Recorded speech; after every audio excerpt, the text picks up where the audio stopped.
말씀 베드로전서 2장 13절부터 보시겠습니다. 베드로전서 2장 13절. 인간의 모든 제도를 주를 위하여 순종하되 혹은 위에 있는 왕이나 혹은 그의 악행하는 자를 징벌하고 선행하는 자를 포상하기 위하여 보낸 총독에게 하라. 곧 선행으로 어리석은 사람들의 무식한 말을 막으시는 것이라. 우리 집사님 기도한 대로 오늘 견인신앙의 실제에 대한 부분입니다. 우리 견인신앙의 그 기초가 구약성경에 있었던 내용으로 되어져 있으니까 우리 하나님께서 이제 이스라엘 백성들에게 열조에게 약속하셨던 그 가나안 땅에 살던 우리 열조들을 하나님께서 애굽에 내려가지고 400년 동안이나 이제 종노릇을 갖다 허겼어요. 400년. 그리고 하나님께서 이들을 불러내셔가지고 시내산에서 이제 40년을 살게 하셨는데 이걸 우리가 광야 교회다 이렇게 이야기를 했습니다. 하나님께서 이스라엘 백성들, 이 애굽에 종노릇하고 있었던 이스라엘 백성들을 때가 되매 그들을 출애굽을 갖다 하시고 여기서 계명을 주셔요. 이 계명은 돌판에 새겼던 계명인데 이 계명을 통해 가지고 끊임없이 너희들은 내가 약속한 땅, 이 가나안 땅에 들어가서 살 때 나를 경외하는데 그 경외하는 것이 뭐냐면 나의 이 계명을 지키는 일이다. 근데 그 이야기거든요. 그 계명이야말로 이 이스라엘 백성들이 끊임없이 살면서 내가 너희들을 열조와의 언약을 기억해낸 여호와인 줄 알게 하시기 위한 목적을 이루는 방법을 이걸 주었어요. 그냥 목적은 우리 하나님이 언약대로 이루시는 여호와이심을 깨달아 알고 경외하게 하시기 위해서 이 계명을 주신 거죠. 그러니까 계명을 지키는 것이 목적이 아니라 이 계명을 통해서 여호와 하나님을 깨달아 알고 이를 경외하는 데 있다. 그런데 이스라엘 백성들은 이제 이 가나안 땅에 들어가게 되면 여기서는 신정정치라고 이야기했다 해가지고 모세 한 명을 통해 가지고 하나님께서는 역사를 하시지만 가나안 땅에 들어가게 되면 이제 이 직임을 전부 나누어 줍니다. 그래서 선지직, 왕직, 제사직을 가지고 이제 이 하나님 나라를 이제 이 섭리를 갖다 해가시는데 백성들이야 어느 시대고 어떤 지도자 아래서 살아가느냐에 따라서 믿음을 갖고 살아가지요. 그것이 우리가 믿음의 조상 아브라함에 속한 사람이냐라고 하는 대표성의 원리이기도 하고 그걸 믿는 사람들이 예수를 그리스도로 믿는다고 했을 때 예수 그리스도를 믿는 믿음으로 이게 살아간다고 하는 이야기나 똑같습니다. 그런데 이제 우리 약속한 가나안 땅 이것이 이제 하나님의 나라인데 그 하나님 나라에서 살아가는 동안 이 계명을 지키면서 우리 하나님이 언약대로 이루신 여호와인 줄 깨달아 알고 그분을 경외하는 것이 이 사람들이 가나안 땅에서 이제 해야 될 일들이란 말이에요. 마찬가지로 이제 오늘 우리한테 주어진 역사가 그렇습니다. 이 구약 성경의 언약대로 예수님이 이 땅에 오셨어요. 예수님이 이 땅에 오셔가지고 주님의 몸된 성도들의 죄를 사하시고 이 교회의 모든 성도들을 이제 구속을 갖다 하셨죠. 죄로부터 우리를 구속을 갖다 해가지고 주님의 몸된 교회의 구성원이 되게끔 하신 것이 우리 예수 그리스도 안에 또 예수 그리스도의 그 기초 위에 세워진 교회다. 이것이 우리가 아마 이제 그 견인 신앙의 기초라고 하는 그 항목 뒤에다가 제가 요한복음 6장 37절 말씀을 소개해 드렸는데 아버지께서 내게 주시는 자는 다 내게로 올 것이요 내게 오는 자는 내가 결코 내쫓지 아니하리라. 내가 하늘에서 내려온 것은 내 뜻을 행하려 함이 아니요 나를 보내신 이의 뜻을 행하려 함이니라. 나를 보내신 이의 뜻은 내게 주신 자 중에 내가 하나도 잃어버리지 아니하고 마지막 날에 다시 살리는 이것이니라. 내 아버지의 뜻은 아들을 보고 믿는 자마다 영생을 얻는 이것이니 마지막 날에 내가 이를 다시 살리리라 하시니라. 예수님께서 이렇게 구약의 언약대로 예수님은 죽으셨어요. 이제 예수 그리스도께서는 죽으시고 그리고 성경대로 우리 예수님께서는 다시 살아나셨어요. 성경대로 죽으시고 성경대로 살아나셔가지고 우리 구약의 모든 언약을 성취하신 분입니다. 모든 구약의 언약을 성취하셨는데 이 성취하시는 그 과정을 통해 가지고 주님께서 주님의 몸된 교회에게 새 계명을 주셔요. 이 새 계명은 여기서 주었던 그 계명과 마찬가지입니다. 물론 여기는 돌판에 새겼던 계명이지만 여기는 신비에 새기도록 되어진 그런 그 계명이에요. 그래서 위로는 하나님을 사랑하고 이웃을 내 몸같이 사랑하라. 이 계명을 주신 것은 우리 구약 성경에서도 마찬가지로 우리 예수님께서 성령을 보내주셔가지고 우리로 하여금 이거를 새 계명을 이루게 하신다는 거야. 이걸 이루는 걸 통해 가지고 예수 그리스도는 하나님의 그 말씀대로 이 모든 걸 이루시고 그 이루시는 예수 그리스도를 믿는 우리들은 믿음 안에 우리가 살아가는 것이 교회의 성도들의 삶이다. 이 견인 신앙의 그런 그 기초라고 우리가 이야기했다 했어요. 그러면 이제 이렇게 새 계명을 이루게 되어지는 그걸 우리가 열매를 맺는다 이렇게 이야기했다 했는데 그거를 견인 신앙의 실제라고 하는 부분은 이제 오늘부터 확인했다 할 거예요. 주님께서 우리를 이렇게 구약의 언약대로 붙들고 계시고 우리 주님 오시는 날까지 우리를 붙들고 계시다가 이제 우리를 이렇게 마지막 날 살려주실 뿐만 아니라 재림 때에 우리를 여전히 살리게 하시겠다라고 하는 것이 예수님의 약속이었단 말이에요. 그러면 그 약속에 따라서 주님의 몸에 이 몸된 교회의 성도들은 주님을 믿는 믿음으로 살아가죠. 여기서도 마찬가지로 이 계명을 우리가 지킴으로 해가지고 하나님 나라를 살아가는 게 아니에요. 예수님이 이것을 이룬다고 천상에서 이룬다고 하는 걸 믿는 믿음으로 우리가 살아가는 겁니다. 그 믿음으로 살아가는 것이 믿는 그 믿음의 열매가 드러나는 것이 위로는 하나님을 사랑하고 이웃을 내 몸같이 사랑하라고 했던 부분적인 열매로 우리가 맺어지는 거예요. 이거를 열매가 맺어져야 구원받은 것이 아니라 하나님 예수 그리스도께서 맺게 하시는 그 열매, 그거를 우리 주보에는 이렇게 소개를 갖다 해드렸어요. 요한복음 15장 4절로 5절 말씀을 소개를 갖다 해드렸는데 내 안에 거하라 나도 너희 안에 거하리라. 가지가 포도나무에 붙어 있지 아니하면 스스로 열매를 맺을 수 없음같이 너희도 내 안에 있지 아니하면 그러하리라. 나는 포도나무요 너희는 가지라. 그가 내 안에 내가 그 안에 거하면 사람이 열매를 많이 맺나니 나를 떠나서는 너희도 아무것도 할 수 없음이라. 예수 그리스도를 떠나가지고는 누구도 아무것도 할 수가 없는 거예요. 다만 예수님 안에 있을 때 예수님이 포도나무고 우리들은 그의 가지니까 포도나무로부터 진액이 올라와 가지고 이 가지에 열매를 맺게 하시는 것이다. 우리는 열매 맺는 것이 우리들의 의가 나타나가지고 되어지는 것이 아니라 오직 하나님의 의가 되시는 예수 그리스도의 맺게 하시는 열매인 것을 고백을 갖다 하는 것이 성도들의 삶인 거예요. 이것이 열매를 고백하는 것이 이게 모든 게 주님께로부터 온 거로군요 라고 고백을 갖다 하는 것이 신앙생활입니다. 신앙생활은 내가 열심히 뭘 갖다 해가지고 하나님 앞에 점수 따는 것이 아니라 하나님께서 보내신 자 예수 그리스도를 믿는 것이 우리가 하나님을 믿는 일이에요. 하나님을 믿는다는 일이 여기서 뭘 우리 죽도록 뭘 허라는 이야기가 아니라 이분을 믿으라는 거야. 언약대로 이루신 이분을 믿어라. 우리 구약에서도 우리 주님께서 기름 부음 받은 자들을 메시아로 보내주시잖아요. 그분들을 믿는 사람들이 하나님의 나라의 지도자 아래에서 살아가는 백성들의 평강의 모습이란 말이에요. 그런데 그 메시아를 믿지 않고 독자적으로 자기네들이 어떤 열심을 가지고 나라를 이루어갈 수가 없잖아요. 여기에 직임자, 메시아, 기름 부음 받은 자, 이게 하나님께 보내신 자, 기름 부음 받은 자들에 의해서 나라가 하나님의 말씀에 충성하는 자들로 하여금 메시아를 보내주셨으면 이들은 평강 중에 하나님 나라를 누리고 살고, 악한 메시아를 보내주셨다고 한다면 이들은 타락 가운데 우상 숭배를 갖다 하고 지리멸렬해가면서 이 하나님 나라를 누리고 살 수밖에 없는 거예요.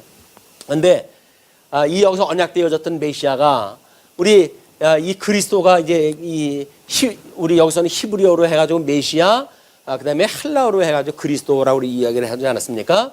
그리스도 기름 부음 받은 자란 말이에요. 그래서 이분을 믿는 것이 하나님 나라의 백성으로 살아가는 일이에요. 도리예요. 다른 거 우리가 하는 게 아닙니다. 우리가 스스로 뭘 하는 게 아니에요. 주님께서 맺게 하시는 열매를 맺는 거를 고백하는 것뿐이에요. 아, 이게 주님께로부터 말미암은 거로군요 라고 했을 때 열매를 맺는 사람들은 심령의 평강을 누리고 살아가게 되어지는 겁니다. 왜? 주님께서 하는 거니까.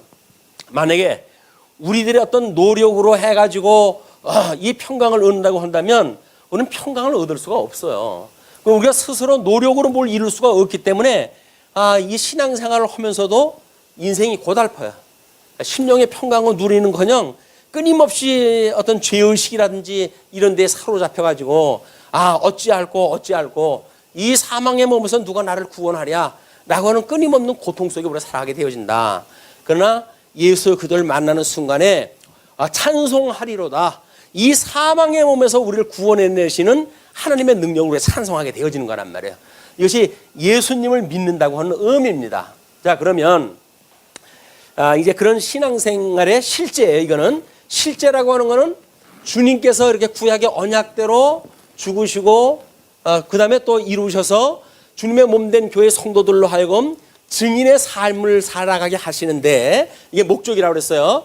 이 증인의 삶을 살아가게 하시는데 그런 그 실제로 삶을 어떻게 살아가게 하는가, 이거를 열매를 나타나게 해가지고 증인의 역할을 감당하게 하시겠다, 그 이야기예요. 뭐 오늘 교회학교 아이들한테도 소개를 갖다 해드렸는데, 과거 우리 그 노회에서 베트남에 선교사로 간 분이 한 분 계셔요. 그분이 그 베트남의 어떤 미국으로부터 온 선교사를 만났는데, 그분은 볶음밥 장사하는 분으로 파송을 받았대요. 그분은 가게를 열고, 그리고 이제 그 선교사를 보내는 데에서 아주 싸게 그 재배하는 뭐 이런 닭을 갖다 이제 싸게 사는 코스를 만들어 주고, 그래서 저렴한 값으로 닭을 사가지고 그걸로 볶음밥을 만들어 가지고 파는 거야. 옛날에는 선교사라고 그러면 뭐 여기다 책 끼고 돌아다니면서 우리나라도 가끔 그 뭐 있었잖아요. 그런데 지금은 그냥 일상적인 삶 속에서 자기의 삶을 사는 거야. 그런데 그 볶음밥 장사를 갖다 하는 집에 이분이 아마 이제 가게 됐던가 봐요. 그런데 믿음의 열매라고 하는 것이 무장되어져 가지고 나타나는 어떤 그런 그 행위라고 하는 것이 바로 이런 거로구나 하는 걸 깨달았다고 이렇게 이야기를 하더라고요.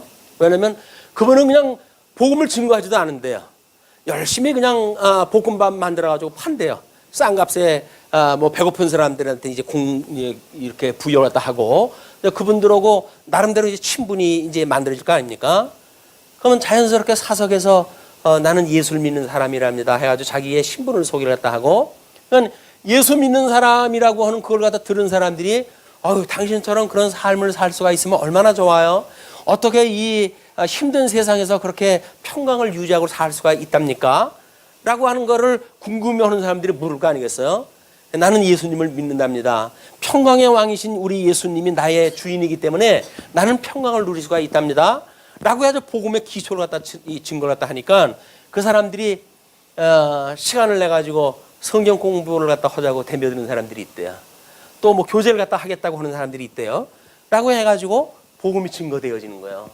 차고 넘치는 시대에 지금도 인터넷으로 해가지고 뭐 수백 명을 상대로 해가지고 복음 증거해가지고 뭐 이거 어떤 이거 역할 감당한다고 해가지고 인터넷 뭐 이런 어떤 영상 예배를 갖다 강조한다든지, 이것이 얼마나 촌스러운 방법입니까? 실질적인 삶으로 드러나야 돼요. 삶은 엉망진창인데 뭐 말씀만 그럴듯하게 증거되어 좀 모릅니까? 이건 이 견인신앙의 실제라고 하는 것은 성도들의 열매로부터 맺어지는 그냥 실질적인 삶이에요. 뭐 거기서 더거나 하나를 더거나 감할 것도 없어요. 우리들은 믿음만큼 살아가는 거예요. 믿음만큼 살아가게 되면 그 사람을 보고 당신은 다른 사람 예수 믿는 거고 다르네요 라고 하는 사람이 뭐 물을 거 아닙니까? 라고 하면 그 사람이 물으니까 복음을 가르쳐 주는 거예요. 듣기 싫다고 그러는데 억지로 해가지고 내 말 들으라고 해가지고 귀에다가 그냥 스피커를 대고 그냥 불어대고 이렇게 하는 것이 아니라 물어보는 자에게 복음을 갖다가 차근차근 가르쳐 주니까 복음을 들을 자가 있다고 한다면 마땅히 돌았겠죠. 이것이 복음을 증거하는 방식으로 아마 이게 바뀌어지는 어떤 그런 그 모습인 것 같아요. 우리는 일찍이 이 증인의 삶이 실질적인 성도의 삶이라고 이렇게 강조를 갖다 강조를 해왔는데, 이제 그런 그 현상이 드러난다고 합니다. 이것이 우리가 그냥 예수를 믿는 그냥 믿음 생활을 해가는 그냥 그 이유예요.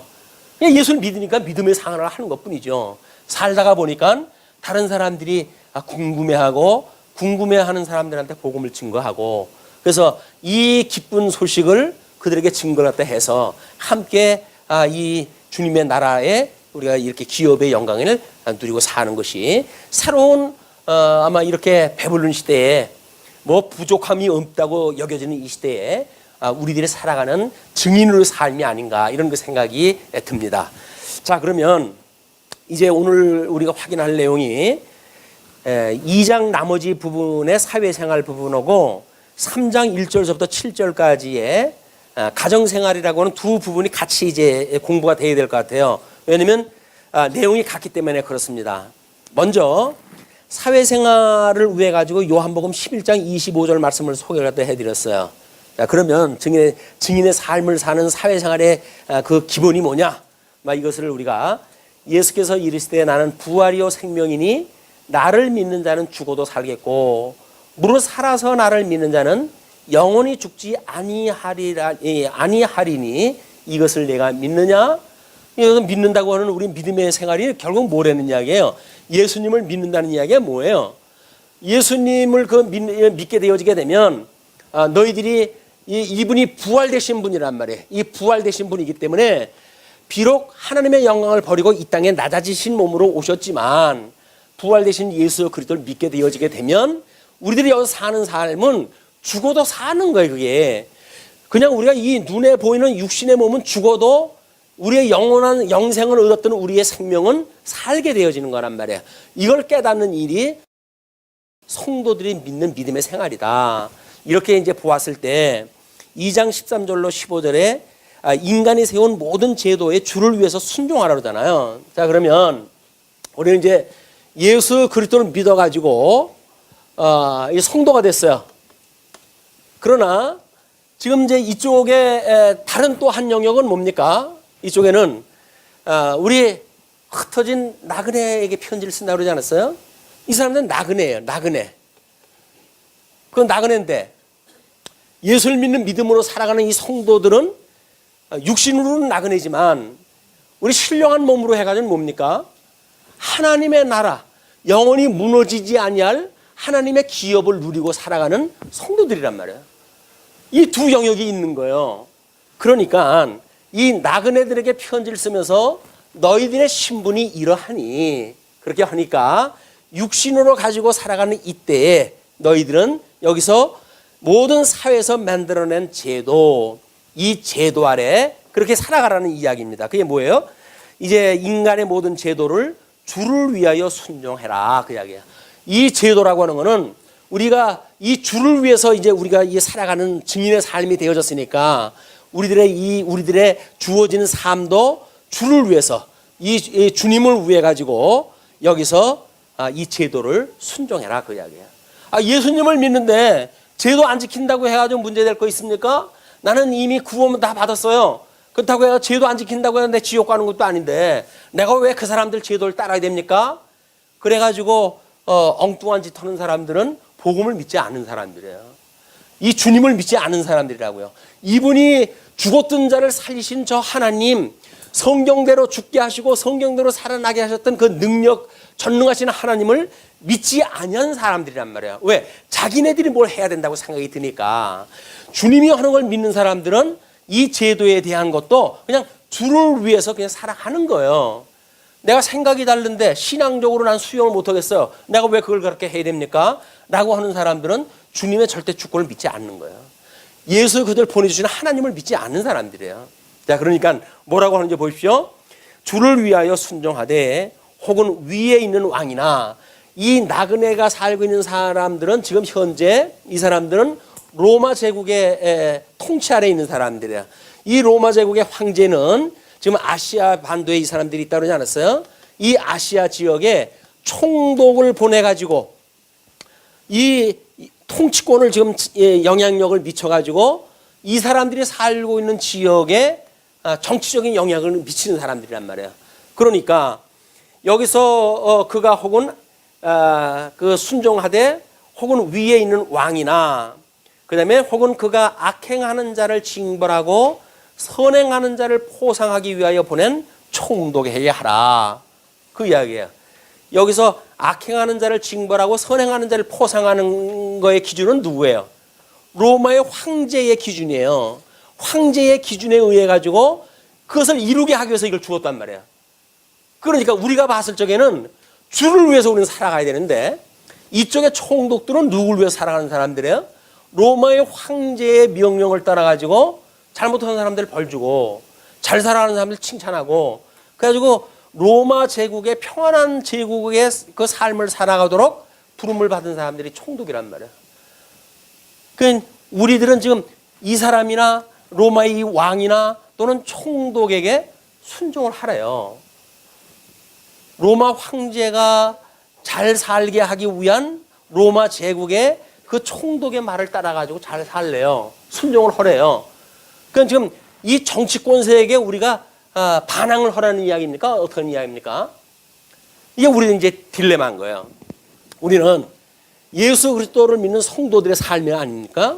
우리는 아직도 이 육신은 아직도 이 아래에 있단 말이야. 이 아래에 있는 사람들이 과연 어떻게 살아간단 말이냐. 여기서는 끊임없이 예수 믿는다고 하는 것 때문에 지금 짐승 권세의 공격을 받는 자들 아닙니까? 짐승 권세의 공격을 받는 자들에게 그들의 말을 순종해 라고 이야기를 하니까 그 나오는 답은 딱 하나야. 그럼 나보고 죽으란 말입니까? 그 얘기 아니에요. 근데 뭐라 그랬어요? 너희들은 죽어도 산다고 하는 걸 믿는다고 한다면 여기서 죽는 건 뭐 겁되냐? 그냥 그들에게 순종하라는 이야기예요. 순종되겠죠. 저 부활을 대신 예수 그리스도를 믿으면 여기서 우리가 죽을 수가 있는 거예요. 아니 주님을 위해 살아가야 되는데 지금 이 우리를 대적하는 대적자들에게 순종하라는 이야기는 나보고 죽으라는 얘기입니까? 라고 질문했다고 하는데 맞습니다. 죽으라는 이야기예요. 여기서 죽으라는 이야기예요. 자 그러면 이제 그 15절에 그러죠. 곧 선행으로 어리석은 사람들의 무식한 말을 막으시는 것이라. 여기서 뭐 윤리적인 문제를 가지고 선행을 가지고 뭐 어떤 그 절대적인 기준을 잡아가지고 상대적인 이 절대적인 악 속에서 자기들 나름대로 선악이라고 하는 개념을 가지고 있단 말이에요. 물론 여기서 황제도 자기네들이 가지고 있는 이 기준에 의해 가지고 악은 징벌하고 선은 이제 칭찬을 갖다 해주는 그런 통치를 갖다 해갈 거예요. 그런데 여기서 말하는 이 선행을 가지고 이 선행으로 어리석은 사람들의 무식한 말, 이 사람들이 가는 해 아래에서 윤리적인 상대적인 선악의 개념을 가지고 그 이야기죠. 이렇게 성도들을 공격하는 자들, 이런 자들을 위해서 이걸 막게 하기 위해서 그렇다 이야기해요. 절대 악인데도 불구하고 이 사람들은 이걸 상대적인 선으로 지금 규명을 해놨잖아요. 자기네들 나름대로. 그래놓고 이걸 가지고 너희를 순종하느냐 안 하느냐라고 하는 심판의 여부를 따지니까 이 사법의 어떤 일을 갖다 해가니까 우리들은 여기서 성도라고 한다면 마땅히 하나님의 심판 앞에도 마지막으로 너희들을 다시 살린다고 그러지 않았어요? 그러니까 이 우리 본질적인 생명의 세계를 증거하기 위해서 육신에 보여줬던 이런 어떤 가상적이고 일반 계시적이고 했던 내용들에게 너희들이 순종을 갖다 하는 상태를 취해라. 그것이 곧 본질의 세계를 갖다 증거하는 방식이다 그 이야기예요. 자, 이야기가 제대로 전달되는지 모르겠습니다만은 그래서 우리 거기에 그 요한복음 19장 11절에 이런 말씀을 소개해드렸죠. 예수께서 대답하시되 위에서 주지 아니하셨다면 나를 해할 고난이 없으리니 그러므로 나를 내게 넘겨준 자의 죄는 더 크다 하시니라. 예수님이 십자가에 못 박아 죽음을 당하실 때 결국은 이 로마 제국의 이 자들에게 십자가에 못 박아 죽으신 거 아니에요. 그런데 예수님이 십자가에 못 박아 죽으신 것은 이들의 어떤 사법권에 의해 가지고 그 법령에 의해서 돌아가셨단 말이에요. 그분이 능력이 없어서 돌아가신 분이 아니잖아요. 근데 하나님이 심판하다 하신 분이니까 나는 저들의 법령에 의해서 죽는다고 하더라도 우리 하나님이 다시 살리실 것이야 라는 걸 구약 성경을 기초로 해가지고 증거가 되어졌으니까 여기서 너희들이 이 황제 앞에 이런 그 어떤 순종하고 하는 그런 그 문제는 내가 십자가에 못 박아 죽는 거를 증거하는 증빙이 되어질 거야. 그런 그 이야기란 말이에요. 그걸 지금 요한복음에서 그렇게 소개가 되어진 거예요. 뿐만 아니라 마태복음 그 10장 28절에는 이렇게 이야기를 하지요. 몸은 죽여도 영혼은 능히 죽이지 못하는 자들을 두려워하지 말고 오직 몸과 영혼을 능히 지옥에 멸하실 수 있는 이를 두려워하라. 요거를 죽일 수 있는 자, 이 자들이에요. 이 자들이 이 몸을 죽일 수 있는 자들이에요. 이 자들을 두려워하지 말고 몸과 우리의 영, 이 모두를 죽일 수 있는 이분은 누구예요? 우리들의 주인이신 이분이죠. 이분이 더욱 본질적인 거를 너희들이 믿어야 된다 그 이야기예요. 부분적이고 육적인 거 죽이는 거 이거를 두려워하지 말고 너희들이 두려워하고 경외해야 될 것은 우리들의 이 영도 육도 다 죽일 수 있는 하나님을 경외하는 것, 그를 두려워하는 것이 마땅하다. 그런 그 이야기입니다. 자, 그렇다고 한다면 이제 모든 제도는 그렇게 해서 이제 지켜져야 되겠죠. 그러나 16절로 17절을 보시게 되면 자유 하나 하나님의 종과 같이 모든 자를 대하라고 이렇게 이야기를 합니다. 자, 그러면 16절 너희는 자유가 있으나 그 자유로 악을 가리는 데 쓰지 말고 오직 하나님의 종과 같이 하라. 우리는 진리를 알지니 너희가 자유케 되리라 이렇게 이야기했어요. 그럼 진리는 말씀이에요. 말씀이신 예수 그리스도의 이 도를 우리가 도를 깨달았어요. 그러면 이 진리를 깨달은 우리들한테 진정한 자유를 이제 우리가 갖게 되어졌는데 이 자유는 사망 권세로부터의 자유예요. 우리가 자유를 얻었다는 이야기는 사망 권세의 종로로 타고 있는 것로부터의 자유라고요. 그런데 우리는 사망 권세로부터 얻었던 이 자유를 육체의 자유, 이 사망 권세 아래 놓여져 있는 육체의 요구대로 만약에 우리가 살아간다고 한다면 자유를 갖다 얻은 거예요, 뭐예요? 아니, 여전히 종로로 타고 있는 거예요. 그러니까는 16절에 너희는 자유가 있어요. 정말 이제는 이 사망 권세로부터 이 자유를 얻어가지고 이 사망 권세의 모든 것로부터 해방되어진 사람들이야. 나 자유 얻은 내가 죄로부터 구속받았다고 하는 단순한 그 부분만이 아니라 죄의 권세 아래로부터 우리가 자유를 갖다 얻었기 때문에 우리는 자유를 얻은 자가 되어졌으니 그 자유로 악을 가리는 데 쓰지 말고 오직 하나님의 종과 같이 해라. 여기에서 자유라고 하는 것은 하나님의 이런 그 종, 이 자유자는 진정한 종으로 살아가는 거예요. 왜? 이 하나님의 종이니까 이 자유를 얻어가지고 우리는 하나님의 종의 신분이 되어졌어요. 하나님의 종이 되어졌으니까 자유를 얻은 자가 마땅히 종으로 살아가는 거예요, 이제. 그걸 섬김의 도리라고 하는 거예요, 섬김. 예수를 믿는 사람들 보고 성경책 옆에다 끼고 형제님 사랑합니다. 이런 모습으로 섬기는 것이 아니라 진정 예수 그리스도의 죽으심에 대한 이 복음을 깨달은 자들이 나는 여기서 죽고 없고 나는 오직 예수 그리스도 안에서 살아난 새로운 피조물입니다. 나는 신앙 고백을 하는 성도들의 삶이 이 섬기는 삶인 거예요. 나는 죄 아래서 죽고 나는 이제 없어요. 그럼 내가 여기서 없다고 한다면 나의 유익을 따라가지고 여기서 뭘 요구할 게 뭐가 있겠어요? 추구할 게 뭐가 있겠어요? 그냥 하나님께서 살아가게 하는 것만큼 살아갈 거예요, 여기서. 왜? 하나님이 만사를 섭리하시는 분들은 아니까. 하나님께서 여기서 내가 이제 자유를 얻었으니까 이 자유를 가지고 사망 권세와 대적해가지고 영감 뭔가를 부와 명예와 무슨 여기서 이런 것들 힘을 내가 얻겠다라고 하는 일은 망발인 거예요. 예. 우리가 예수를 믿으면 또는 주님의 몸된 교회는 이렇게 부강해야 되고 또 예수님을 믿으면 건강해야 되고 예수님을 믿으면 세상 사람들이 다 우러러볼 만큼 뭐가 번창해야 되고 하는 건 거짓말이에요. 우리는 예수 그리스도의 종으로 살아가기 때문에 우리는 변한 거예요. 다 죽어버리고 없는 거예요. 다만 예수 그리스도 안에서 새로 나온 피조물로 살아가기 때문에 섬기는 이런 삶을 살게 되어진다. 이것이 16절에서 이제 이야기를 하는 거거든요. 그렇기 때문에 뭇사람을 공경하며 형제를 사랑하며 하나님을 두려워하며 왕을 존대하라. 이런 이치를 깨달았으니까 이 본질의 이치를 깨달았어요. 복음을 깨달았어요. 그렇다고 한다면 상대적으로 없어질 것들에 연연해가지고 우리가 이 복음을 방해할 만한 일을 갖다 할 것이 없잖아요. 그러니까 이렇게 이 도리를 알고 살아라. 그런 그 이야기를 16절까지 해준 겁니다. 17절까지. 그래서 그 17절에 우리가 이제 그 마태복음 5장 43절 말씀을 인용을 했다 해드렸죠. 또 내 이웃을 사랑하고 내 원수를 미워하라 하였다는 것을 너희가 들었으나 나는 너희에게 이르노니 너희 원수를 사랑하며 너희를 박해하는 자를 위하여 기도하라. 이같이 한즉 하늘에 계신 너희 아버지의 아들이 되리니 이는 하나님이 그 해를 악인과 선인에게 비추시며 비를 의로운 자와 불의한 자에게 내려주심이라. 이 자들에게는 해 아래 우리가 비가 오는 건 저 하늘에서 내리잖아요. 이제 구름에서. 그는 넷째 날 만들었던 이 해 아래의 이치란 말이에요. 이 아래.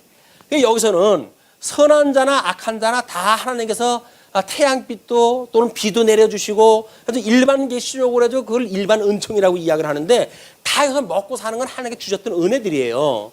그걸 가지고 뭐 많은 것이 복이고 적고 약하고 천한 거는 이것이 저주다라고 말하는 이야기는 해 아래의 논리란 말이에요. 우리는 영원한 나라의 하나님의 나라를 기업으로 이은 자들 아니에요. 영원한 생명을 누린 자 아니에요. 그냥 여기서 주는 상대적인 것에 연연하는 성도들의 삶이 아니기 때문에 너희들은 이 본질적인 세계를 보고 하나님이 어떻게 해가시는지 이분을 믿고 이분을 경외하며 살아가라. 그런 그 이야기입니다. 자, 그러면서 18절로 20절까지 사환들은 까다로운 주인에게라도 범사에 순복하라고 이렇게 이야기를 하죠. 18절 사환들아 범사에 두려워함으로 주인들에게 순종하되.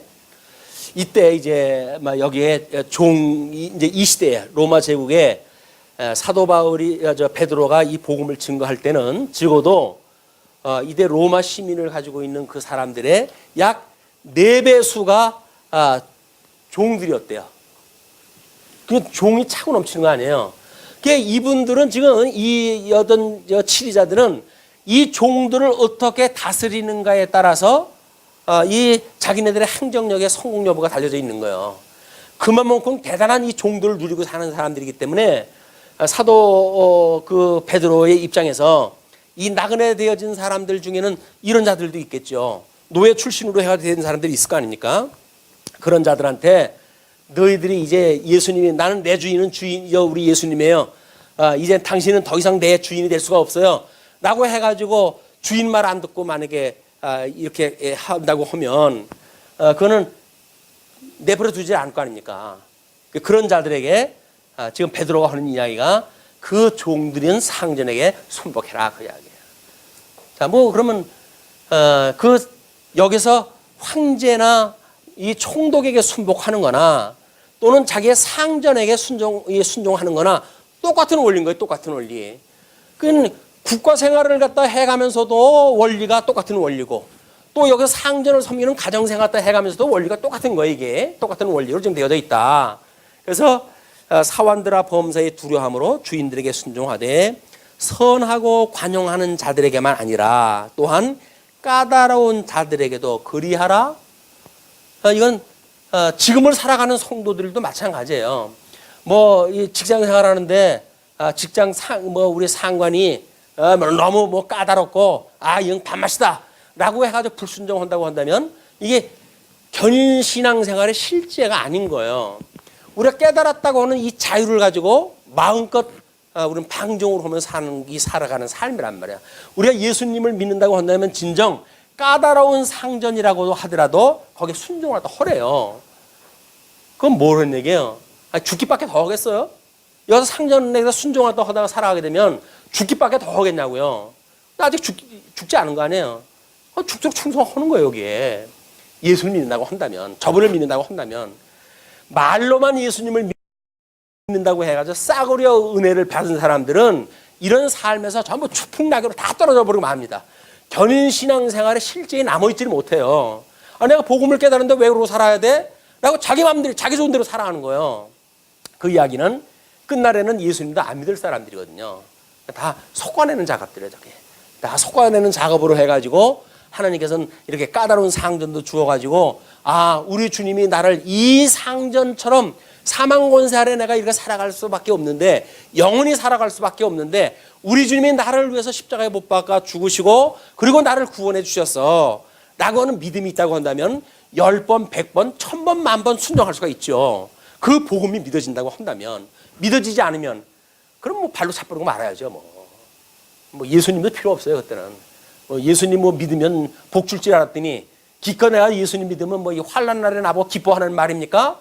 라고 해가지고 그거 마음에 안 들으면 예수 안 믿는 거예요. 어떻게 하겠어요? 뭐 예수 믿는데 무슨 이거 돈 좋아하면서 믿으라고 할 이유가 있나요? 뭐 요즘은 뭐 밥 먹여주면서 예수 믿으라고 하는 데도 있다고 하지만 교회라고 하는 데는 그런 데가 아니에요. 복음을 증거하게 되면 더 저 고상한 지식을 깨닫기 때문에 이런 해 아래에서 논리는 능히 이기고도 남을 수 있을 만큼의 믿음을 주님께 주신다. 자, 그러면서 이제 그렇게 이야기를 해요. 19절에 부당하게 고난을 받아도, 고난을 받는데 부당하게 받는답니다. 부당하게 고난을 받아도 하나님을 생각함으로 슬픔을 참으면 이는 아름다우나. 이렇게 복음을 생각하고 우리 하나님과 동등됨을 취하지 아니하시고 우리 예수님이 정말 종의 형체를 빌어가지고 낮아지셨던 예수 그리스도, 하나님의 비통하심, 하나님의 그 애통하심, 하나님의 비하의 신분, 이걸 깨닫는다고 한다면 그 이야기예요. 하나님을 생각함으로 슬픔을 참으면 이는 아름다우다. 아름답대요. 그건 아름답대요. 하나님께서 보시기에 참 착하구나 이렇게 보시는 거예요. 그게 아름답다. 너의 믿음 생활이 참 아름답다 이렇게 보신단 말이에요. 뭐 이 해 아래서 미간이 무슨 뭐 황금 비율이 어쩌고 저쩌고 뭐 칼라의 배율이 어쩌고 이거 가지고 아름답다고 하는 게 아니고 그건 해 아래 논리예요.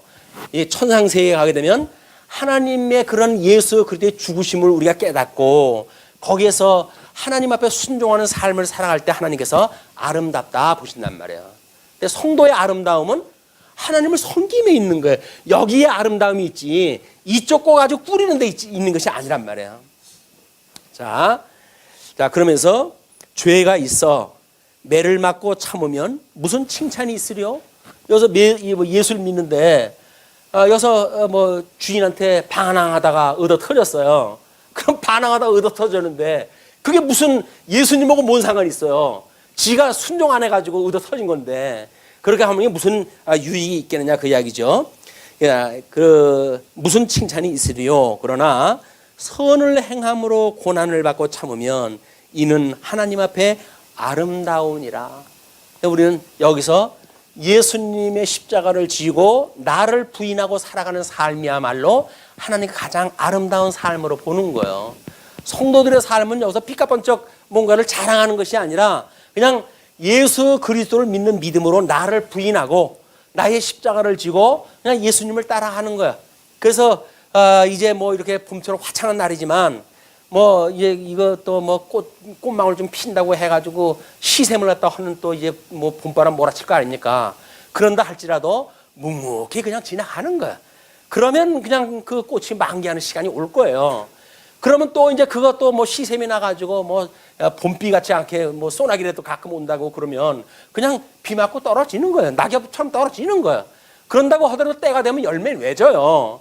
그게 자연이 하나님의 이치를 따라가는 원리란 말이에요. 우리가 뭔가 생각하는 이성이 있다고 해가지고 하나님 앞에 살아가는 것이 뭔가 대단한 것 같지만 모든 만사 만물 다 하나님의 절대 주권 아래 살아가는 겁니다. 생육하고 번성을 하고 했던 하나님의 말씀에 의해서 모든 지금 이 생물계가 번창하고 있는 거예요. 인간이라고 다를 거 없어요. 하나님의 이 언약에 따라 그렇게 되어지는 거니까. 그러니까 하나님의 해가시는 그런 그 일들을 비 내리시면 비 맞고 바람 불면 바람 맞고 그리고 살아가는 것이 예수님을 믿고 살아가는 당당한 믿음의 생활이란 말이야. 자꾸 어디 숨으려고 하지 말고 우리 숨을 곳은 오직 예수 그리스도밖에 없어요. 근데 예수 그리스도는 지금 눈에 보이질 않지 않습니까? 이 환경에서 우리가 피할 길은 없어요. 환경에서 피할 길은 없어요. 다만 내가 믿음이 연약할 수 있으니까 주님 앞에 나를 시험에 들게 하지 말아 주시고 여기서 더 가면 저 시험 들어요 주님. 저 믿음을 갖다 주님께서 아시잖아요. 그러니까는 저를 시험에 들게 하지 마시고 다만 악에서 구원해 주세요 라고는 기도를 하면서 살아갈 뿐이다. 담당하잖아 이제. 담당하다부터 이제 당당해져요. 예, 그냥 그래 뭐 영생을 얻었는데 가면 가는 거지 뭐. 이것이 우리 삶이란 말이에요. 뭐가 안타까울 게 뭐가 있어요 여기서. 자 그러면서 이제 그렇게 아름답다고 이야기했다 했는데 그 마태복음 24장 45절 말씀을 이렇게 소개를 해드렸어요. 충성되고 지혜 있는 종이 되어 주인에게 그 집 사람들을 맡아 때를 따라 양식을 나눠줄 자가 누구냐? 주인이 올 때에 그 종이 어떻게 하는 것을 보면 그 종이 복이 있으리로다. 내가 진실로 너희에게 이르노니 주인이 그의 모든 소유를 그에게 맡기리라. 주님께서 우리에게 맡긴 증인으로서 살아가는 성도들의 우리에게 이 증인의 삶을 살아가는데 우리 주님께서 뭘 맡기셨나요? 우리한테 복음 맡기셨어요. 근데 우리는 이렇게 뭐 애매한 고난을 당하던 뭐 비가 오던 눈이 오던 그냥 주님의 증인 맡겨준 거 증인의 삶을 살다가 보게 되면 우리 주님이 다시 오시잖아요. 우리 주님이 다시 오실 때까지는 뭐라 그래요? 이걸 견인이라 그래. 견인. 우리가 거듭나고 중생되어져서 이제 우리 예수 그리스도로 우리가 의롭다고 칭함을 받았어요. 그래서 양자가 되어서 하나님의 아들이라고 칭함을 받게 되었어요. 그러나 우리 주님이 오시는 그날까지 이 성도로서의 마땅히 그 사역자의 일을 감당했을 때 그냥 증인의 일을 감당하게 되면 주님이 오신 날 우리들한테 상급을 주시겠다 그 이야기예요. 다른 거 할 거 없어요. 그냥 예수님만 믿으면 돼요. 주님이 저한테 모든 걸 이렇게 주시고 주님께서 이걸 해가시는군요. 저는 다만 가지가 되어져서 나에게 맺는 것은 열매일 뿐입니다. 그래서 나를 부정하는 일이에요. 내가 뭘 했습니다 이렇게 세우면 안 돼요. 주님께서 해가셨습니다 인정을 하고 그래서 대개 나라와 권세와 영광이 아버지께 영원히 있습니다 라고 우리가 고백을 해야지. 주님의 면류관 내가 뺏어가지고 내가 쓰면서 주님이 이건 내 몫이요 라고 이야기를 한다고 하면 예수님께서 단칼에 잘라버려야 돼요. 그건 우리 주님께서는 이거 주님 제가 쓸 면류관이 아니군요. 주님 건데 이걸 절 주세요. 그래서 우리는 내려놓고 주님을 찬양하다 해야지 그걸 갖다 내가 뭐 머리에 갖다 쓰고 무슨 뭐 그런 뭐 번거지라는 둥 뭘 이렇게 해가면서 우리 부흥사들이 가끔 그걸 속였잖아요. 이걸 가지고 나중에 가가지고 금면류관을 써야지 번거지 쓰고 있을 수 있느냐 천국에서 이렇게 해가지고 이 사람들을 속여왔어요. 그 사람들이 그런 거에 현혹되면 안 된다. 천국도 만약에 번거지가 있고 금면류관이 있어 차별이 있는 곳이라고 한다면 그 천국에 못 들어갑니까? 여기서 사는 것도 지겨운데 거기 가서도 또 그런 차별을 받고 살라고요? 아닌 거예요. 거기는 다 하나인 거야. 하나. 자, 그러면서 21절로 25절 하나님께 순종하신 그리스도의 자치를 따라오게 하십니다. 이렇게 이야기를 하죠. 21절 이를 위하여 너희가 부르심을 받았으니 그리스도도 너희를 위하여 고난을 받으사 너희에게 본을 끼쳐 그 자치를 따라오게 하려 하셨느니라. 이 자치를 따라오게끔 하신 거예요. 이게 우린 이렇게 여기서 사는 우리의 이 삶 견인 생활이라고 하는 이 생활 자체가 뭐예요? 성도들이 가나안에 살면서 그리스도께서 보내줬던 이 직임자들 왕, 선지자, 제사장 말 잘 듣고 살아가는 일이야말로 여기서 하나님 앞에 잘 살아가는 일이에요. 신약교에서는 아니 저 참 제사장 대신 참 선지자 대신 참 왕 대신 예수 그들 믿고 살아가는 성도들의 삶이야말로 하나님의 칭찬받는 삶이라고요. 그냥 여기서 뭐 별 뾰족한 거 없는 거 우리 보고 해내려는 거 없어요. 주님께서 주시지 않는 거 가지고 우리 보고 뭐 해내려는 게 없어요. 그냥 우리에게 믿음 주시고 믿음만큼 보여래요. 은사를 주시고 은사만큼 나타내래요. 그러다 주님께서 주시는 거다 그렇기 때문에 그러니까 주님께라고 하는 것을 우리가 인정하는 일이야말로 성도의 믿음 생활인 거예요. 아 주님 이 은혜가 웬 말입니까? 이게 주님께로부터 온 거로군요 라고 찬양하는 것이 견인 신앙생활의 실제적인 삶이다. 자, 그래서 그 예수님은 죄를 범하지 아니하시고 그 입에 거짓도 없으시며 욕을 당하시되 그분이 지금 그랬단 말이에요. 우리 보고 여기서 우리가 죄가 있어가지고 매를 맞으면 너희들이 무슨 하나님 앞에 칭찬거리가 있느냐 그런 이해를 갖다 이제 성경을 통해 설명하다 하는 거예요. 욕을 당하시되 맞대어 욕하지 아니하시고 고난을 당하시되 위협하지 아니하시고 오직 공의로 심판하시는 이에게 부탁하시며 욕을 당하시되 비바람이 치나 뭐 물고문을 당하나 그냥 맞대어 욕하지 아니하시고 고난을 당하시되 가시면류관을 쓰시고 채찍을 맞으시고 이렇게 하셨다 할지라도 위협하지 않으셨어요. 왜? 주님이 힘이 없어가지고요? 아니잖아요. 제자들이 말코의 귀를 갖다 자를 때 뭐라 합니까? 주님께서 야, 내가 12영이나 더 되는 이 천군 천사를 데려다가 저희들을 명할 권세가 없는 줄 아느냐?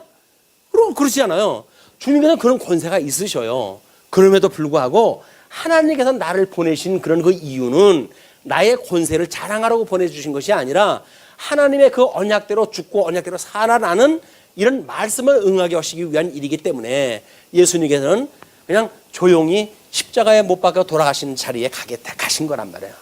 우리가 여기서 사시다가 힘든 어떤 그런 그 일을 당하게 되어집니까? 라고 한다면 그냥 죽는 데까지 조용히 가시면 돼요. 아니 어차피 한 번 죽는 거지 우리가 두 번 죽습니까? 그렇다고 해가지고 아픔이 없다는 얘기 아니에요. 또 믿음이 없는데도 이게 가능하다는 얘기 아닙니다. 하나님께 믿음을 주시면 그렇게 되어진단 말이에요.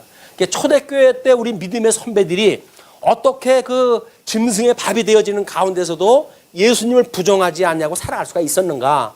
이것이 주님께서 주셨던 힘으로 되어지는 거란 말이에요.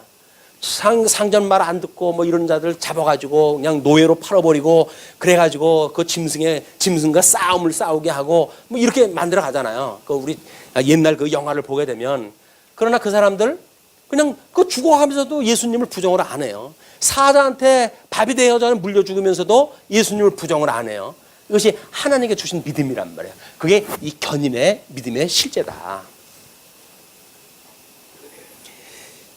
24절 우리 사순절 마지막을 이제 보내고 있고 부활주일을 앞두고 있는데 고난주간 이제 지난 뒤에 부활주일이 오는데 친히 나무에 달려 그 몸으로 우리 죄를 담당하셨으니 예수님의 이 죽으심의 깊이 이 고통의 깊이 이거를 우리 삶을 통해서 여기서 10,000분의 1, 100,000분의 1, 100,000분의 1을 감지한다고 한다면 이것이 대단한 은혜 아닙니까?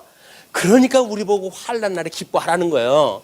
기뻐하라고 하는 것이 왜 기뻐하는 거예요? 예수 그리스도 이 고난에 우리가 참여되어졌다고 하는 조그마한 것이라도 우리가 감지할 수가 있으니까 아 내가 예수님의 지체로구나 이런 지체의식을 갖게 되어지잖아요. 아니 지금 내 이 몸이 살아가는데 이 지금 엄청나게 어떤 힘든 일을 갖다 해가고 있어요. 근데 왼손은 뺀질뺀질하고 말을 갖다 농땡이나 피면서 오른손 보고 네가 어려서부터 훈련됐으니까 네가 혼자 다 해 라고 한다면 이거 잘라버려야지. 이거 가지고 다닐 필요가 있습니까? 지 멋대로 살아가겠다고 하는 왼손을. 그러나 오른손이 아프다고 했을 때 주님이 우리의 머리 되신다고 한다면 바로 오른손 걸 왼손으로 바꿔지게끔 만들잖아요. 이 고통을 감지를 한단 말이에요. 공감을 한단 말이에요. 그걸 우리가 고통 분배라고 그래요. 고통 분배. 이 고통을 분배하는 일들 이것이 이제 사회학적으로 해가지고는 우리가 어떻게 경제적인 문제에서 수익과 지출의 문제를 어떻게 분배하느냐라고 하는 걸로 공산주의냐 민주주의 자본주의냐라는 걸로 이게 이제 형식적으로 분류가 되지만 복음의 본질은 뭐예요? 주님의 몸된 교회에서 연보의 원리가 뭐예요? 이걸 공감하겠다는 거예요. 내가 가지고 있는 걸 가난한 성도들을 위해 가지고 내가 버림으로 해가지고 그 고통을 내가 함께 누리겠다는 거예요. 그것이 예수 그리스도의 고통에 참여하는 거니까 그거 먹고는 큰 보람이 어디 있느냐 그 이야기예요. 이 세상 와가지고 한 세상 사는데 우리가 예수님과 같이 우리들아 이런 그 공감의 세계를 가지고 이런 우리의 나머지 일생을 살아간다는 이야기는 우리에게 하나님께 주셨던 놀라운 상급이에요. 이게 이 고통이 상급이라고요. 근데 다만 이거를 육신적으로 해가지고 뭔가 여기서 우리가 어떤 다른 사람하고 대비해가지고 아유 저 사람보다는 좀 내가 나니까 감사해야지 이런 상대적인 개념이 아닌 거예요. 예수 그리스도의 절대 고통에 우리가 참여하는 이런 우리가 이 공감하는 그래서 예수님이 나를 위해서 죽으셨다는 얘기가 나는 내 몸으로 몸소 믿어져 라고 우리가 고백할 수 있는 이것이 공감하는 이 복음을 우리가 누리고 사는 성도들의 견인 신앙생활이다. 자, 그러면 성경 말씀에 거기에 마태복음 5장 16절 말씀으로 그걸 소개를 갖다 해드렸어요. 이같이 너희 빛이 사람 앞에 비치게 하여 그들로 너희 착한 행실을 보고 하늘에 계신 너희 아버지께 영광을 돌리게 하라. 아니 까다로운 상전을 위해 가지고 그 사람이 죽으라면 죽은 신용까지 다 했어요. 이 사람들이 뭐라 그럴 거야? 저 녀석은 참 대단해 그럴 거 아니겠어요? 야, 쟤 왜 저렇게 다른 애하고는 다르니? 제가 예수님을 믿는데요. 뭐 예술에나 뭐 그때 뭐 놀리면서 그랬겠죠. 예술에나 뭐래나 그걸 믿는데요. 그러니까 당신한테 저렇게 죽도록 제가 저래요. 라고 그러면 이 사람들이 그래? 예술 믿는다는 게 도대체 뭔데 너희들하고는 다르게 제 생활이 저러냐? 궁금할 거 아니겠어요. 복음을 접근하게 되어질 거 아니겠어요. 이렇게 되어진단 말이에요. 이게 자기의 어떤 편의를 위해 살아가는 것이 아니라 철저하게 예수 그리스도 위에서 살다가 보니까 복음이 증거되어지는 삶이 되어진다. 뿐만 아니라 마태복음 19장 21절에서는 이렇게 이야기를 합니다. 예수께서 이르시되 내가 온전하고자 할진대 가서 내 소유를 팔아 가난한 자들에게 주라. 그리하면 하늘에서 보화가 내게 있으리라. 그리고 와서 나를 따르라 하시니. 소유의 문제, 여기에 있는 소유의 문제. 이것이 근본 목적이라고 한다면 예수님을 믿을 수가 없어요. 그러나 예수님을 믿는 만약에 어떤 열매로서 우리를 은사로 주셨다고 한다면 그건 우리가 하나님을 깨달아가는 도구로 사용되어질 일들이죠. 그렇기 때문에 마태복음에서 그렇게 이야기했다 했고 요한복음 12장 26절에서는 또 이렇게 이야기를 했어요. 사람이 나를 섬기려면 나를 따르라. 나 있는 곳에 나를 섬기는 자도 거기 있으리니 사람이 나를 섬기면 내 아버지께서 그를 귀히 여기시리라. 우리 주님을 섬긴다는 이야기는 뭐야? 예수님을 따라가는 일이에요. 예수님을 따라가는 일이다. 자, 이렇게 되면 똑같이 이제 우리 3장 1절로 7절 그걸 가정생활로 나눠놨지만 왜 부부의 이치로 설명이 되어지니까 그래요. 여기서는 지금 제도 또는 상전 또는 여기에서 이제 이 아내들을 여기서 사랑하는 아내들 이 시대에 살아가는 아내들한테 뭐라고 이야기를 하는가? 똑같은 원리를 가지고 설명했다 하는 거야 이게. 뭐라고 이야기했다 합니까? 이제 3장 1절로 2절까지 보게 되면 아내의 순종의 생활은 불신 남편을 구원하는 것이라고 이렇게 이야기를 하죠. 아내들아 이와 같이 자기 남편에게 순종하라. 우리 남자 성도님들은 아주 좋을 거야 이제. 이 성경 구절이 눈에 확 들어오고 아내들아 이와 같이 자기 남편에게 순종하라. 이는 혹 말씀을 순종하지 않는 자라도 말로 말미암지 않고 그 아내의 행실로 말미암아 구원을 받게 하려 함이니. 여기 아내들의 행실. 이 행실이 어떤 행실이에요? 이때 문화권에서 있었던 행실이에요. 그 행실로 해가지고 이 아내들로 하여금 이들의 머리 되는 남편, 이 남편이 불신자예요. 그러나 이 행실이 이 여기서 보는 이 증인의 역할을 감당하기 때문에 이 증인의 역할을 갖다 감당하기 때문에 이 행실로 해가지고 복음을 증거하는 삶이 되어지는 거예요. 믿지 않은 사람이 아내가 예수님을 믿더니 사람이 달라지네. 복음을 믿더니 이렇게 달라지네.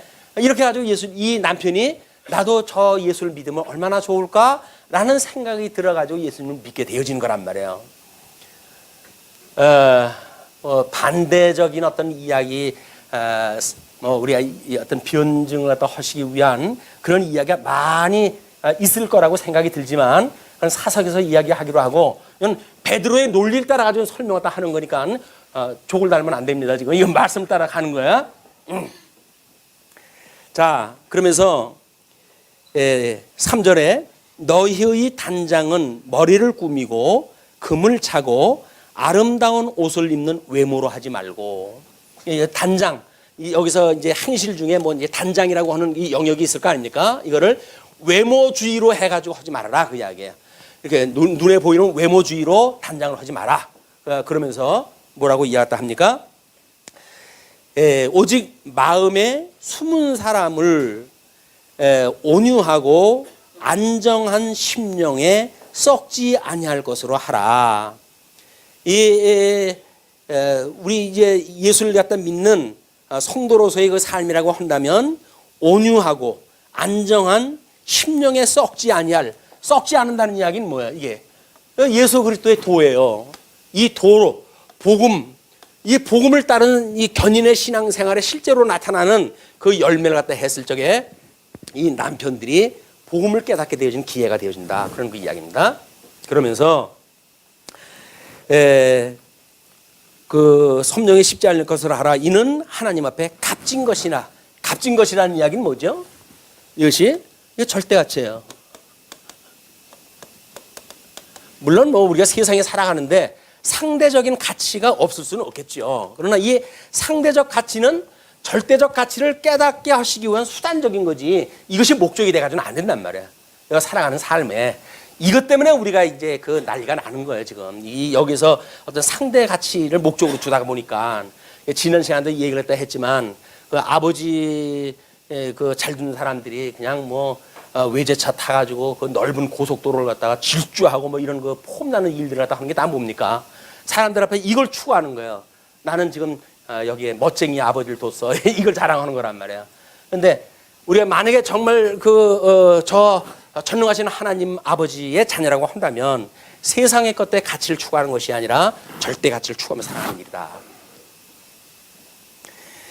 그렇게 하면서 전에 하나님께 소망을 두었던 거룩한 부녀들도, 전에라고 하는 건 이제 구약시대 때 그래 이야기죠. 구약시대 때 하나님께 소망을 두었던 거룩한 부녀들도 이와 같이 자기 남편에게 순종함으로 자기를 단장하였나니, 이제 그 예를 듭니다.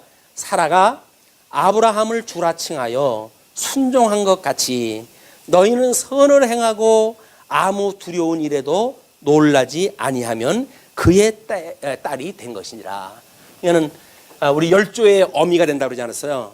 이건 우리 믿음의 조상 아브라함의 그 아내인 사라의 우리 딸이 되어진 거다. 믿음의 자녀가 되어진 것이다. 그냥 저 구약의 언약대로 해가지고 우리가 믿음의 딸이 되어진 것이다. 이제 그런 그 이야기입니다. 자, 이렇게 해서 이제 뭐 우리 아내들에 대한 이야기는 조금 장황하게 설명이 되어서 1절부터 6절까지 같은 원리에 설명이 되어지니까 남편들에게는 한 줄로 설명했다 하고 마치겠습니다. 지금 베드로의 이야기예요. 이제 7절로 가게 되면 3절로 6절 그 말씀에 우리가 요한복음 6장 20절 말씀을 소개해 드렸는데, 썩을 양식을 위하여 일하지 말고 영생하도록 있는 양식을 위하여 하라.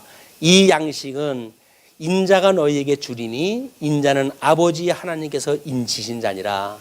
그 양식이 인자에게서부터 온대요. 우리 거룩하게 하는 생명의 말씀, 이 생명의 말씀을 가지고 살아가게 하시는 것이 하나님께로부터 말미암는다. 이제 그런 그 이야기고, 이제 끝으로 7절, 남편들은 은혜를 함께 받은 아내를 귀히 여기라고 합니다. 남편들아, 이와 같이 그 이야기는 뭐예요? 아내에게 했던 모든 원리와 같이 모든 원리와 같이 그 이야기예요. 한 말로 줄로 해가지고 압축되어졌지만 이와 같이 했던 이야기는 앞에서 말했거니와 다시 말 않겠다. 그런 그 이야기예요.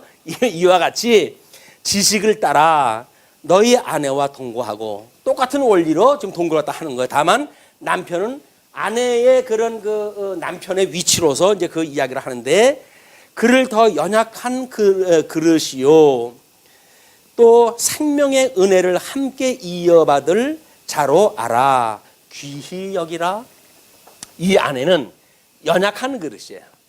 뭐 그때나 이때나 남자는 우리가 바깥분이라고 그러고 뭐 우리 안사람이라고 이야기하는 건 뭡니까? 원래가 지금이야 이제 우리가 뭐 아줌마니 뭐니 해가지고 여성성에 강한 걸 갖다 자꾸 강조하고 그렇게 이야기를 하지만, 그것도 일반 계시적으로 맞지는 않는 거예요. 그냥 우리 남편은 바깥에 일 나가서 열심히 하고, 또 아낙네는 집에서 열심히 집안일을 이렇게 건사하다 해가고 하는 일이 복음적인 그런 그 원리란 말이에요. 그러나 뭐 이제 은사를 따라서 달리 할 수는 있겠으나, 그래서 이렇게 했을 때 남편이 아내를 봤을 적엔 연약한 거 아니에요, 여자가. 그냥 연약한 그릇이란 말이에요. 그릇, 복음을 담고 있는 그릇, 이것은 연약해가지고 깨지기가 쉬우니까 너희들은 귀하게 여겨라 이거를. 너희들도 복음을 지금 깨닫고 그 복음이 귀하다고 여기면서 연약한 그릇이 복음을 담고 있는 깨지기 쉬운 그 그릇인데 거기에 담고 있는 그릇을 너희들은 귀히 여겨라. 재미난 말로 남편은 톡이라면요, 흙으로 빚어 만들어서 아내는 6이래요. 갈비뼈로 만들 갈비뼈가 좀 만들어냈기 때문에. 근데 뭐 토기가 더 강한지 유기가 강한지 뭐 이건 모르겠으나 사실 이 여자라고 하는 그거는 복음을 담고 있는 그릇이 연약한 그릇으로 되어져 있으니까 상처받기 쉽고 여긴 어떤 그 관계지향적인 그런 그 성향을 가지고 있는 여자, 너희들은 목적지향적인 걸 가지고 있는 남자들이니까 너희는 목적만 눈앞에 보이게 되면 겁나는 게 없잖아. 그러나 이 여자들은 옆에 사람 한 사람한테도 상처를 입는 사람들이야. 이 연약한 그 그릇을 너희들은 귀하게 여겨라, 그런 그 이야기입니다. 그건 제가 이게 토를 다른 거예요. 성경이 그렇게 되어 있는 거 아닙니다만은. 그렇게 해서 생명의 은혜를 함께 이어받을 자로 알아, 귀히 여기라. 이는 너희 기도가 막히지 아니하게 하려 함이라. 기도가 막히지 않는다는 이야기는 뭐예요? 하나님의 이 복음의 원리, 이 복음의 원리가 벗어난 기도를 갖다 한다면 하나님께 안 들어주시겠죠. 그러면 이 기도가 들어준다는 이야기는 뭐예요? 이 하나님의 말씀을 따라가지고 기도를 갖다 했으니까 그렇게 되어지는 거니까, 아내를 너희들이 구박을 하면서 기도를 갖다 헌대는 둥, 뭐 거룩한 뭐 신앙생활을 헌대는 둥, 이건 다 거짓말이야, 그 이야기예요. 뭐 요즘 대전에 어떤 교회 사모님이 이상한 교회 그 말씀을 듣고 목사님을 비난하는 바람에 난리가 났다고 그러잖아요. 이건 안 되는 거예요, 이제. 이건 그래서 노회에서 목사님 그냥 사직을 하십시오라고 권면을 했다는데 교인들이 안 놔준다 그래요. 이 일반적인 원리로 봐서는 안 되는 거예요. 이렇게 남편과 아내의 그 관계가 복음을 깨닫게 되어져 있는 원리로 되어져 있으니까 그건 그 너희들은 귀하게 여기고, 그렇게 했을 때 비로소 이제 너희의 기도가 하나님 앞에 상달되어진다, 그런 그 이야기죠.